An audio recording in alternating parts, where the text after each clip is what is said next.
Goazen hirugarren ariketaren zuzenketarekin.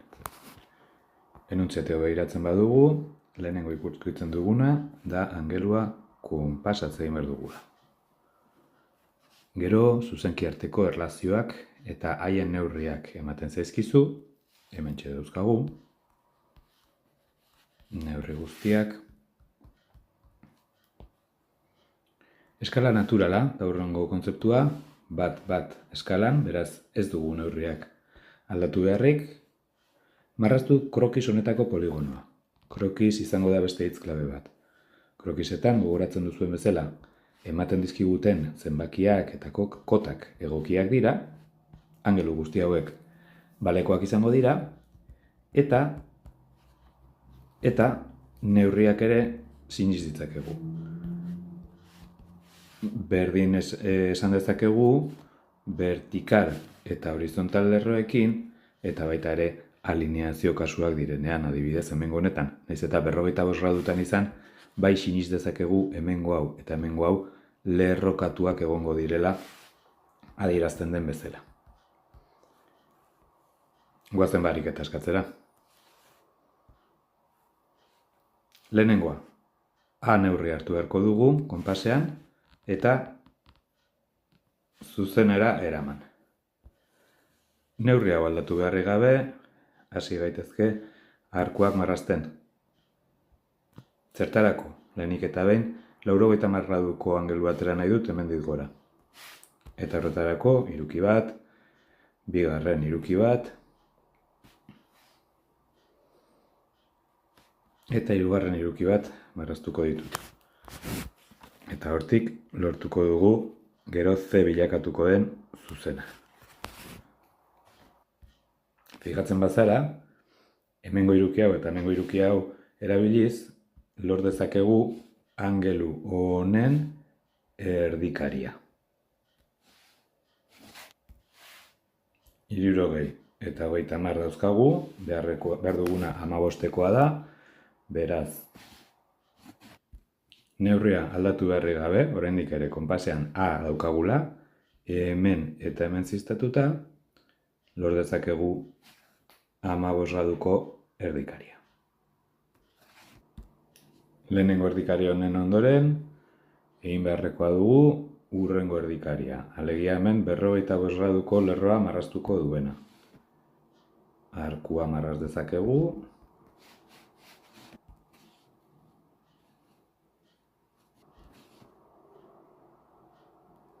Eta biak erabiliz, edukiko genuke 45 graduko angelua. B neurria ekarriko dugu.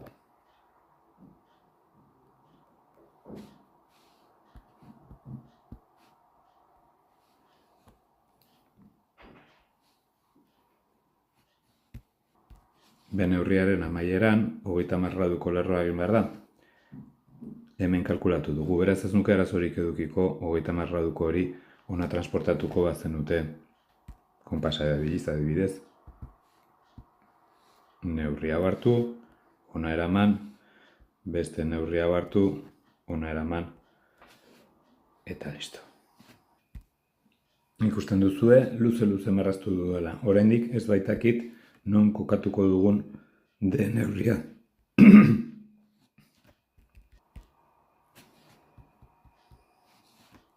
Ikusten duzue, luze egin dudala, oraindik ez dakidalako non egongo duen D neurria.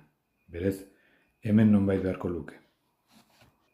Edonola poligono honen oinarria amaitzeko, behar duguna da, 30 gradutik sobratzen diren 150 gradu hauek, beta eta beta berdinetan zatitu. Alegia, 150en erdikaria egin behar dugula. Arku bat marraztuz, bi puntu ateratzen ditugu bi ardatzoietan, eta horietatik konpasaz beste bi arku marraztuz, aterako dugu gure beharrezko erdikaria. 45 graduko lerroarekin duen elkarketa hau luzatuz lortuko dugu.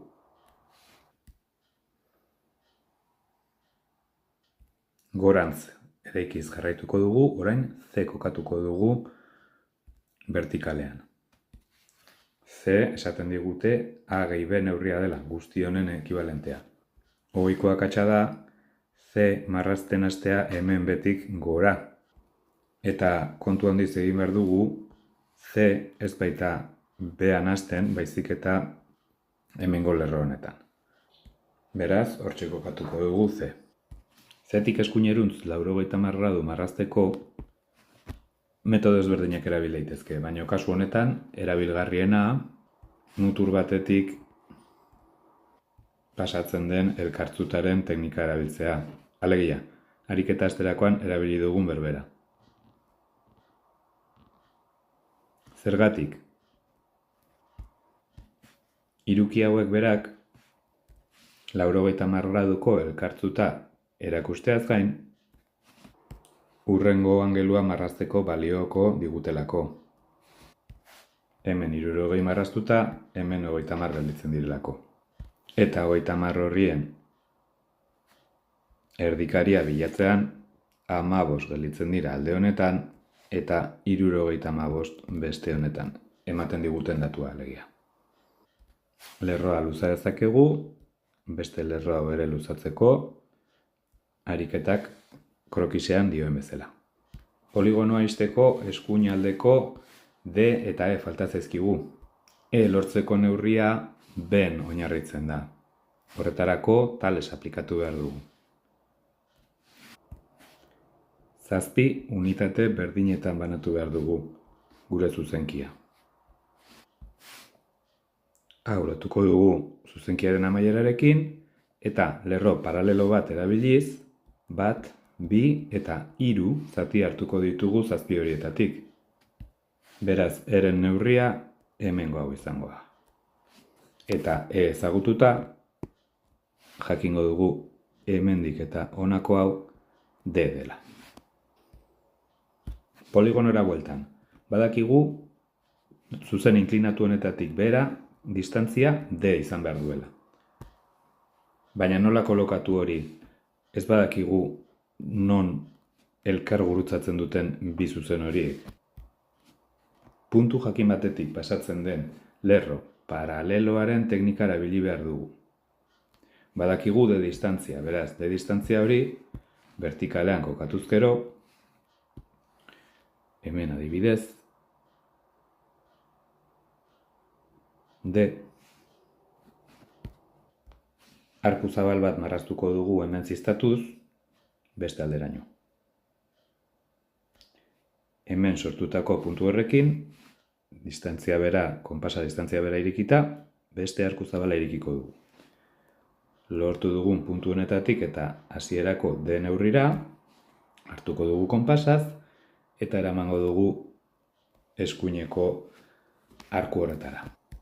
Lortu ditugun azken puntu hauekin, marraz dezakegu D distantziara igarotzen den lerro elkartzuta. Orain, konfidentzaz esan dezakegu hemendik eta honako neurria D dela. D-tik gora E kokatu behar dugu, eta hemen badirudi 90 graduko angelua dagoela vertikala delako lerro hori. Egin dezakezue hirukien teknika, baina hartu eta konpasarekin mugitzen baduzue hemen egin dugun vertikala hori berdina delako ez ditaxora. Hartu eta E eramango dugu, eta anuntziatuari begiratuz ikusiko dugu etik 135 graduko angelu bat marraztu behar dugula. Edo beste modu batean esan da. 180 guztira, ken 135 gelditzen dira alde honetan 45 gradu marraztu beharra. Gogoratzen bazara, hemen ere 45 gradu genituen. Hemen 45 eta hemen 45, beraien artean 90 graduko angelua osatuko dute. Agian ez duzu ikusi, baina bi ardatz hauek ekizi ardatza bezala dira, beraien artean 90 gradu dituztela, baino 45 gradu inklinaturik. Hemen aplikatzea tokatzen zaiguna da, puntu batetik zuzen baterako lerro elkartzutaren teknika. E puntutik hemen konpasa ziztatu eta arku bat marraztuko dut. Erre zuzena zeharkatzen duena 2 puntutan. 2 puntu horiek balioko didate elkartzutean egiten genuen bezala, barkatu erdibitzailean egiten genuen bezala, 2 arku berri hauek marrazteko eta horrela elkartzuta marrazteko. Beraz, teoria pixkat aplikatuz, hemen 45 graduko angelo edukiko genuke eta ondorioz beteko genuke krokiseko 155eko eskaera. Amaitu dugu gure ariketa? Ez, oraindik ere, emaitza errepasatzea falta zaigu. Erregela erabiliz, zoizte lerro guztiak banan-banan birpasatzen, emaitza eta prozedimendua banatu ahal izateko.